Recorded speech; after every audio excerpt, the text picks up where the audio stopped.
It started with a seed. Not the kind you plant in a pot and forget, the kind you carry without even realizing it. In the small town of Elmbrook, a 12-year-old boy named Malik knelt in the dirt behind his grandmother's house. His hands were muddy, his shirt was 2 sizes too big, and yet he felt like he was doing something big. He pressed a tiny seed into the soil. Didn't know why. Didn't know what kind. Just knew. It needed to go there. On the porch, Grandma Evelyn sat rocking slowly. The chair creaked like a soft heartbeat. "Take your time, baby," she called out. "Don't rush something that's meant to grow." Later, that night, Malik couldn't sleep. He had a question spinning in his chest. One of those quiet midnight questions. "Grandma," he asked, "how does the seed know what it's supposed to be?" She didn't answer right away. Then, with a warm laugh, "It doesn't know, baby. It just is." The next day, Malik asked his science teacher, "If a seed becomes a tree, is it already a tree inside?" The teacher chuckled. "Well, in a way, it has all the instructions in its DNA, but it still needs the right things. Sunlight, water, time." Malik nodded. But something in his gut said, that's not the full story. One afternoon, he wandered into the school library, found an old book leather cover, faded gold letters, Metaphysics, Aristotle. He opened it. Read the sentence that changed everything. All things that exist are either an act or in potency. You read it again, and again. Act. Potency. The idea hit like a whisper in his ribs. A seed is not a tree, but it could be. That could be is potency. When it finally becomes the tree that's act.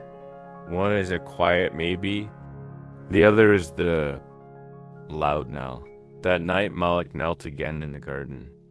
Looked at that same patch of dirt. Still no sprout. But now, he didn't feel disappointment. He felt wonder. "You're not nothing," he whispered to the soil. "You're just not yet." And that felt holy. Days turned into weeks. Still no sprout. But Malik waited, watered, watched until one morning he saw it. A thin sliver of green, fighting through the dirt like it believed in itself. He ran to tell Evelyn. She nodded, slow and proud. "Told you," she said. "Becoming takes time." But growth isn't always upward. A few weeks later, the sprout turned brown. Malik had forgotten to water it during finals week. He stood over it, crushed. "I killed it," he said. Evelyn didn't scold. She came beside him, gentle as always. "No," she said. "You taught it something, and it taught you too." "What did it teach me?" "How to start again." So he did. Planted again. This time, not with just hope, but with intention. Every morning, before school, he tended to it. Watered it. Spoke to it. Sometimes he read to it from that same book. "Actuality is the fulfillment of potentiality," he told the leaves. "You're a possibility choosing to become real." And little by little, their green rose taller. Later, in English class, the teacher asked everyone to bring in something that changed how they see the world. Malik walked to the front of the room, seed in hand. "This," he said, "is not just a seed. It's a tree waiting to be brave." Silence. He took a breath. "I used to think things just happened, but now I know we all hold something we can become. I'm Malik. That means king. I'm not a king yet, but I could be. That means I should try." After class, the teacher, asked, "Where did you learn that?" Malik just smiled. "A book. And a little bit of dirt." The seasons changed. So did Malik. He grew. So did the tree. One evening, he passed Evelyn's room. She was asleep in her chair. A notebook rested on her lap, pages filled with her careful handwriting. The last line on the page read, "A seed doesn't strive to be a tree, it simply answers." The call? He closed the book and pressed it to his chest. That line became his North Star. Years later, Malik stood in front of a chalkboard. No longer a boy, now a teacher. Behind him, written in bold chalk, Act Potency. He held up a seed.